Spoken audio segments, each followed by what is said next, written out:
My father disowned me for failing the bar exam because I tarnished his name. His golden children destroyed his honor instead. My father called me into his office the day the bar exam results came out. He already knew I'd failed before I did. He had connections at the state board who told him early. He didn't ask if I was okay or what happened. He just slid a typed letter across his mahogany desk. It said I was no longer his son, and I had 1 week to leave his house. He said the family name meant something in the legal community, and I'd tarnished it by failing the bar after he'd paid for 7 years of education. He actually used the word tarnished, implying that we were like silverware that needed polishing. My brother Nathan was already a partner at Dad's firm. He'd passed the bar on his first try 5 years earlier. Dad threw a party for him that cost $20,000. He invited every judge and lawyer in the state. He gave a speech about Nathan carrying on the family legacy of legal excellence. Nathan stood there smiling in his custom suit, while Dad called him the son who made everything worthwhile. My sister Lydia passed 2 years after Nathan. Another huge party. Another speech about family pride. Dad bought her a Mercedes with a vanity plate that said, "Lawyer 1." She didn't even practice law. She married a senator's son and played tennis at the country club. But she'd passed the test, so she was still worthy of being family. I'd studied for 8 months. Took every practice test. Hired tutors with my own money because Dad said I should figure it out myself like Nathan did. Except that Nathan had Dad's personal coach and all his old materials. Nathan got to study full-time while Dad paid his expenses. I worked nights at a warehouse to pay rent because Dad charged me to live at home after graduation. The day I failed, Dad changed the locks. Mom stood behind him crying but said nothing. Nathan helped pack my stuff and said maybe trade school would be more my speed. Lydia posted on social media about how not everyone was cut out for greatness, and that was okay. She actually used my failure as a motivational post about appreciating winners. I moved into my car. Dad had co-signed it during college, but it was in my name, so he couldn't take it. I showered at the gym and applied for jobs from coffee shop Wi-Fi. Nobody would hire a law school graduate who failed the bar. They all assumed something was wrong with me. I finally got a job at a title company doing document review. Mindless work for minimum wage, but it was something. That's where I met Robert. He owned a real estate investment company and needed someone who understood contracts. He didn't care about the bar exam. He cared that I could spot issues in purchase agreements. Within 6 months, I was managing his commercial acquisitions. He taught me about real estate law from the business side. Turns out you don't need to pass the bar to understand property deals. You just can't represent clients in court. I was good at it. Really good. I started my own property investment company with Robert as a mentor. Used my legal knowledge to find loopholes in zoning laws that let us buy cheap land and flip it for commercial development. My first deal netted $200,000. I didn't tell my family. Nathan, meanwhile, was struggling. He'd been skimming from client trust accounts to fund his gambling addiction. Dad had been covering for him for years, replacing money before audits. But the state bar started investigating after a client complaint. Nathan needed $3 million to avoid criminal charges. Dad mortgaged everything. The house, the firm, his retirement. He called it protecting the family name, the same name I'd tarnished by failing one test. Lydia's husband divorced her after finding out she'd been having affairs with her tennis instructor and her personal trainer. She tried to hide assets during the divorce but got caught. The judge sanctioned her for fraud. The state bar opened an ethics investigation. Dad paid another fortune for her lawyers. She ended up suspended for 2 years and lost everything in the divorce. Dad's firm started hemorrhaging clients. News about Nathan's theft and Lydia's fraud made everyone nervous. Junior associates quit. Partners withdrew their capital. Dad called asking if I could help with a loan. He said blood was blood. I reminded him about the letter disowning me. He started laughing and said, "You're not going to fail me for the 3rd time, right?" I hung up and sat there in my car outside the strip mall property I'd just closed on. Dad's laugh kept playing in my head like a broken record. The way he said it, like asking me for money, was some kind of joke we were both in on. My hands shook when I gripped the steering wheel. 3 years ago, he threw me out with a typed letter, and now he wanted me to save his perfect children from their own mess. I pulled out my phone and called Robert before I could talk myself out of it. He answered on the second ring. I told him everything, the words coming out fast and angry. Dad needed money to cover Nathan's theft and Lydia's legal bills. He actually had the nerve to ask if I was going to fail him for the 3rd time. Robert stayed quiet while I talked, just listening like he always did. When I finished, he said something that stuck with me. He said I didn't owe anything to people who threw me away like trash. That helping them wouldn't change who they were or earn me the apology I deserved. He was right, but it didn't make the decision any easier. The next 2 days were torture. I tried to focus on work, but my mind kept drifting back to Dad's phone call. Part of me was furious at his entitlement, at how he could disown me 1 minute and beg for money the next. But another part of me, this pathetic, hopeful part, wondered if maybe this crisis could lead to something real between us. Maybe if I helped them, they'd finally see I wasn't the failure they'd labeled me. I hated that I even thought that way. On the third day, I decided to do some digging before making any decisions. I needed to know exactly how bad things were, not just Dad's version where everything was a simple mistake. I started with Nathan's case. The state bar website had public complaint files and I spent hours reading through them. What I found made my stomach turn. Dad had said Nathan made one mistake, that he borrowed from a client account during a rough patch. That was a lie. Nathan had stolen from at least 8 different client accounts over 3 years. He'd set up a whole system to hide it. He'd take money from one client's trust account to cover another, always staying one step ahead of the audits. The amounts kept getting bigger. 50,000 here, 100,000 there. The complaint file laid it all out in black and white. Dates, amounts, client names. Some of these people were elderly clients who trusted Nathan with their life savings. One woman had dementia, and Nathan stole her money while pretending to manage her estate. Reading that made me feel sick. This wasn't some gambling problem that got out of hand.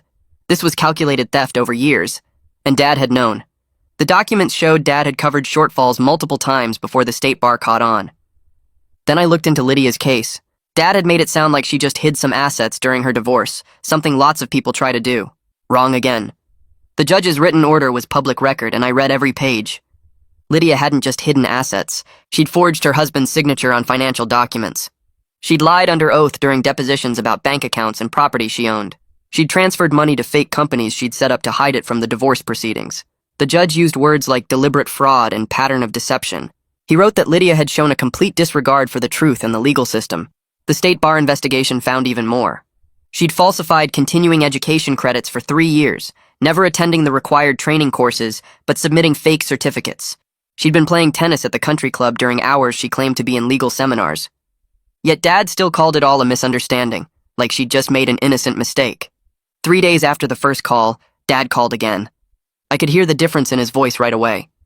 The arrogance was gone, replaced by something close to panic. He said the firm was losing clients faster than he expected. 2 more partners had pulled their money out. He needed an answer about the loan. I told him I needed to understand the full situation first. That set him off. He started yelling about how I was being petty, holding grudges when family should stick together in crisis. I pointed out that he'd decided I wasn't family 3 years ago. He said that was different, that I'd embarrassed him, that Nathan and Lydia were facing real consequences. Like losing my home and sleeping in my car wasn't a real consequence. The call ended with him demanding an answer by the end of the week. I met Robert at our office the next morning. I spread out all the documents I'd found on the conference table. The bar complaints, the court orders, the investigation reports. Robert went through them slowly, reading every detail. When he finished, he looked at me and said something I'll never forget.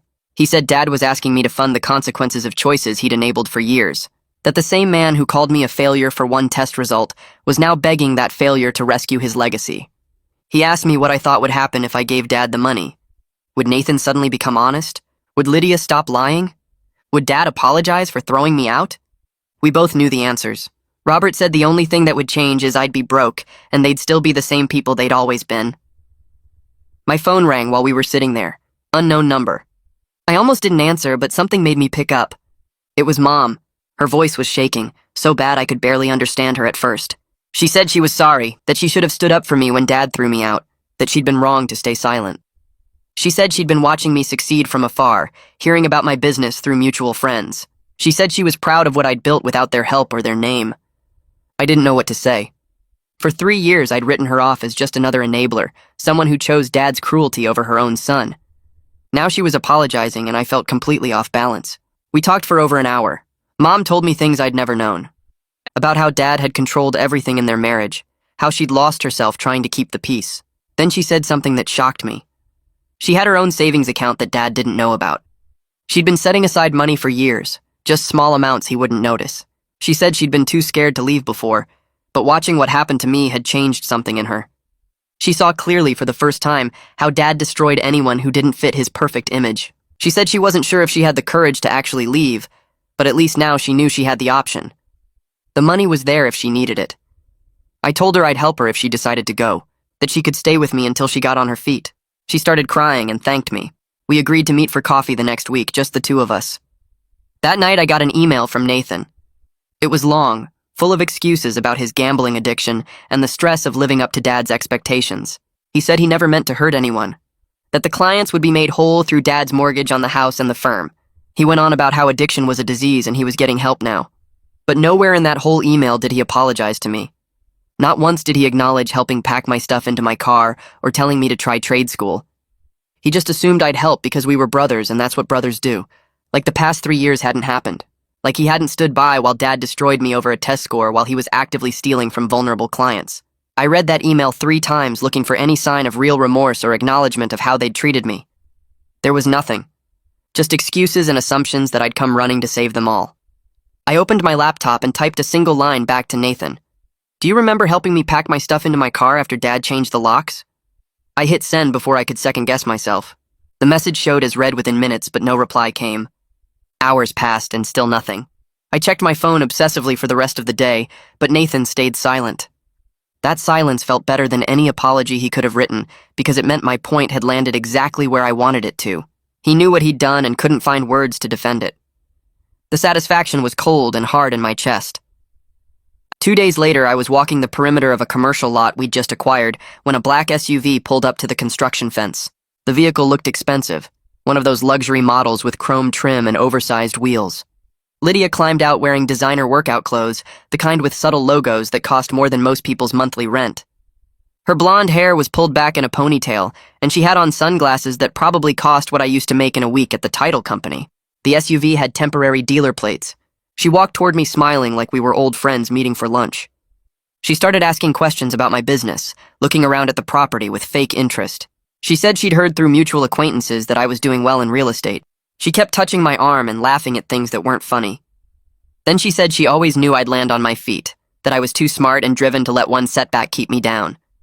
She said it like she'd been rooting for me all along, like she hadn't posted on social media about how my failure was a teaching moment about appreciating winners. Like those words hadn't followed me through the worst period of my life when I was living in my car and showering at the gym. I pulled my arm away from her touch.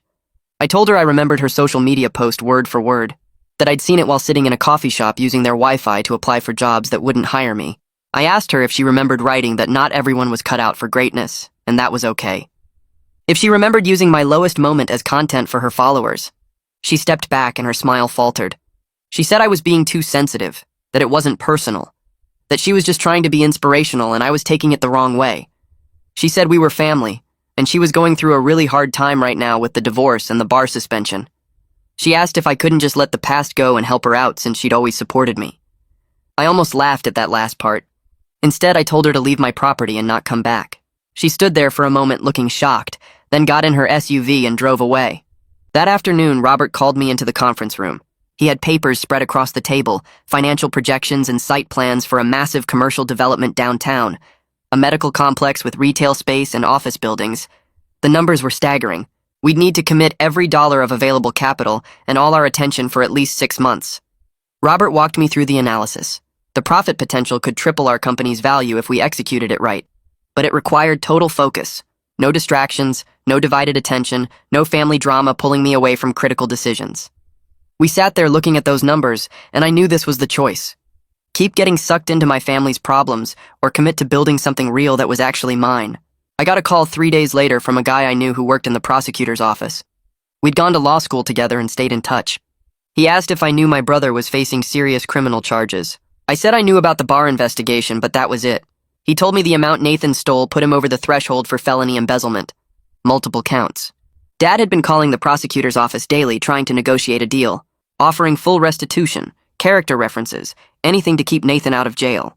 My contact said the prosecutor wasn't interested because Nathan had stolen from vulnerable clients over multiple years. It showed planning and intent, not just one mistake. The state wanted to make an example of him. My phone rang that night and Dad's name appeared on the screen. I almost didn't answer, but curiosity won. He started yelling before I could say hello. He said he knew I'd been digging into Nathan's case, asking questions, checking public records. He accused me of trying to sabotage my own brother instead of helping the family in crisis. I let him finish his rant, then asked why he was angry at me for reading public documents instead of being angry at Nathan for stealing from clients. I said maybe if he'd held Nathan accountable years ago, when the problem started, instead of covering for him and replacing stolen money, it wouldn't have gotten this bad.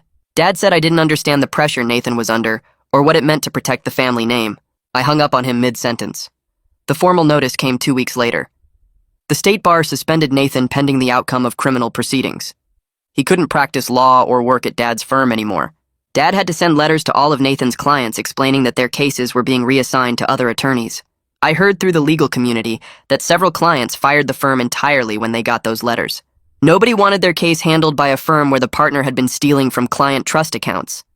The firm's reputation was collapsing and taking everything with it. I drove to the courthouse on the day of Nathan's preliminary hearing. I told myself I was going just to see it with my own eyes, to watch consequences finally catch up to the golden child. I sat in the back row of the courtroom while Dad and Nathan's expensive lawyer argued for leniency. Nathan wore a suit that probably cost $5,000 and kept his head down. The prosecutor was a woman in her 40s who looked tired and angry. She presented evidence of Nathan's gambling debts. Casino records, credit card statements, loan documents. The total was over $400,000, way more than the $3 million Dad had told me about. She showed how Nathan had systematically stolen from 8 different client accounts over 3 years, always taking amounts small enough that he thought nobody would notice right away. The judge's face got harder with each new piece of evidence. After the hearing ended, I stood in the courthouse hallway looking at the marble floors and wood paneling. Dad came out of the courtroom and spotted me immediately. He walked over fast with his face red. He asked why I was there if I wasn't going to help. I told him I was watching his golden child finally face reality. That maybe if he'd held Nathan accountable years ago instead of covering for him and enabling his worst impulses, we wouldn't be standing here. Dad said I was being cruel and vindictive. I said I was being honest and walked away while he was still talking. The news about Lydia came through official channels a week later. Her bar suspension had been made permanent. The investigators found she'd falsified continuing education credits for 3 years straight. She never attended the required training courses. She just submitted fake certificates while spending that time at the country club with her tennis instructor and personal trainer. The Bar Association's report said she showed a pattern of dishonesty that made her unfit to practice law. I thought about her Mercedes with the lawyer one vanity plate and wondered if she still had it, or if that was gone too along with everything else. Mom's text came through 3 days later, asking if we could meet for coffee. She'd never texted me before. She didn't even have my number until recently when she must have gotten it from someone. I agreed and picked a small cafe across town where nobody from Dad's legal circles would see us. She walked in looking smaller than I remembered, wearing jeans and a plain sweater instead of the expensive outfits Dad always insisted she wear to maintain appearances.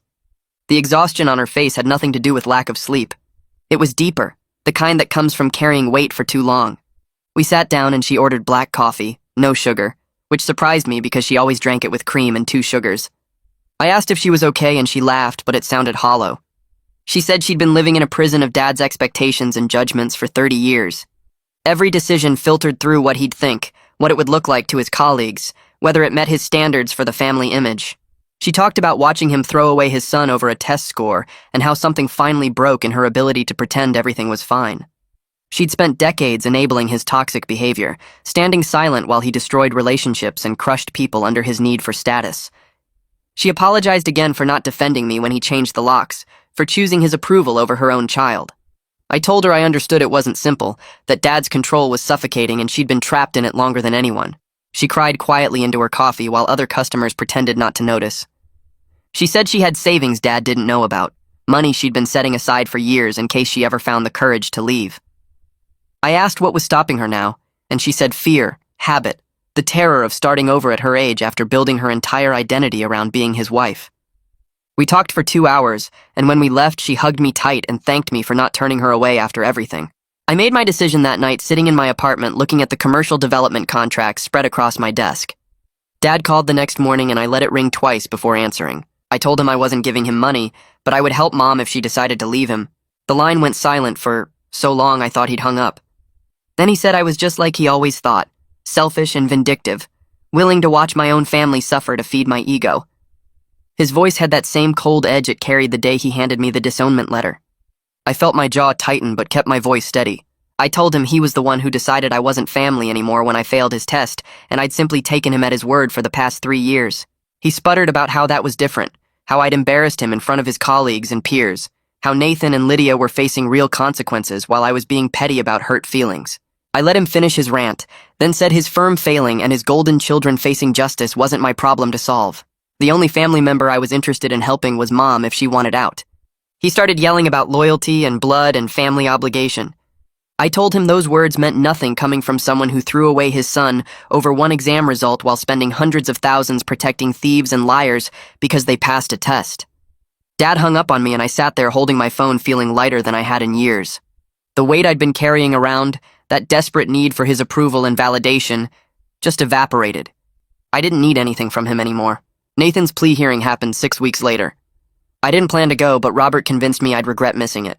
We sat in the back row while Nathan stood before the judge in an expensive suit that probably cost more than most people's monthly rent. His lawyer presented the plea agreement for felony embezzlement in exchange for 18 months in county jail and 5 years probation. Dad sat in the front row looking like he'd aged 10 years since I last saw him. His face was gray, and the confident posture he always carried was gone, replaced by hunched shoulders and trembling hands. Nathan cried while apologizing to the judge about his gambling problem, like that somehow excused stealing from vulnerable clients who trusted him with their money. The prosecutor stood up and listed each victim by name, describing how Nathan had taken their settlement funds and divorce payments to feed slot machines and poker tables. One elderly woman lost her entire divorce settlement. A disabled veteran lost his injury compensation. Nathan kept his head down through all of it, tears running down his face while Dad stared straight ahead, refusing to look at anyone. The judge accepted the plea, but made it clear she found Nathan's conduct despicable and his remorse questionable. She said the only reason she agreed to the deal was because full restitution had been made, though she noted that restitution paid by others didn't demonstrate genuine accountability. Nathan was ordered to report to county jail in 2 weeks. Dad tried to approach me in the hallway after, but I walked past him without stopping. The firm closure notice went out 2 weeks after Nathan's sentencing. The malpractice insurance company dropped their coverage citing the criminal conviction and ethics violations. Remaining clients fled the scandal, not wanting their cases associated with a firm where the partner stole from trust accounts. Dad sent emails to everyone on his contact list trying to explain, trying to salvage something, but nobody wanted to touch him. 30 years of building a legal reputation destroyed because Dad valued the appearance of success over actual integrity or accountability. He'd enabled Nathan's gambling for years, covered up the thefts, replaced stolen money before audits, all to protect the family name. But protecting the name without addressing the rot underneath just meant everything collapsed harder when the truth finally came out. I heard through former colleagues that Dad was trying to sell the house to cover remaining debts. The mortgage he'd taken out to pay Nathan's restitution was crushing him, and the firm's closure meant no income to service it. Everything he'd built was gone, and he had nothing to show for it except 2 children facing criminal and ethics sanctions, and a 3rd child who wanted nothing to do with him. His mom called me on a Tuesday morning and said she'd filed for divorce. Her voice sounded stronger than it had at the coffee shop, more certain. She'd moved into a small apartment using her secret savings and told Dad she was done enabling his toxic obsession with status and watching him destroy everyone around him. He'd tried to convince her to stay, promising things would be different, but she said she'd heard those promises for 30 years and nothing ever changed. She thanked me for giving her courage to finally leave, for showing her that life existed outside Dad's shadow. We started having weekly dinners at her apartment, just the 2 of us, rebuilding the relationship we should have had all along. She talked about taking classes at the community college, about making friends who didn't care about her husband's legal reputation, about discovering who she was outside of being Mrs. Harrison. She seemed younger somehow, lighter, like she'd been carrying a weight that was finally gone. I helped her set up her apartment and watched her laugh at things that weren't even that funny, just enjoying the freedom to laugh without worrying what it looked like or who was watching. 6 months passed and the commercial development deal finally closed. Robert called me into his office and showed me the new company letterhead with both our names on it. He said I'd earned full partnership through the work I'd put in and the deals I'd closed. My name was on the door now, my actual name, not some legacy I'd inherited or reputation I had to live up to. I was building something real based on actual merit, rather than family connections and status. Mom came to the small celebration dinner Robert organized, and she looked genuinely happy for the first time in years. She'd started taking art classes and made friends with other women going through divorces and life changes. She told stories about her painting instructor and the coffee shop she'd discovered and the book club she'd joined. She was discovering who she was outside of Dad's shadow, and it was beautiful to watch. I realized sitting there that failing the bar exam was the best thing that ever happened to me because it freed me from a legacy that was rotten at its core. Nathan was in county jail serving his sentence. Lydia was working at a retail store because nobody would hire a disbarred lawyer, and Dad was living alone in a rental apartment, still bitter about how his children had failed him. Meanwhile, I had a successful business, a real relationship with my mother, and the knowledge that everything I'd built was mine because I'd earned it, not because someone handed it to me, or because I passed the right test at the right time.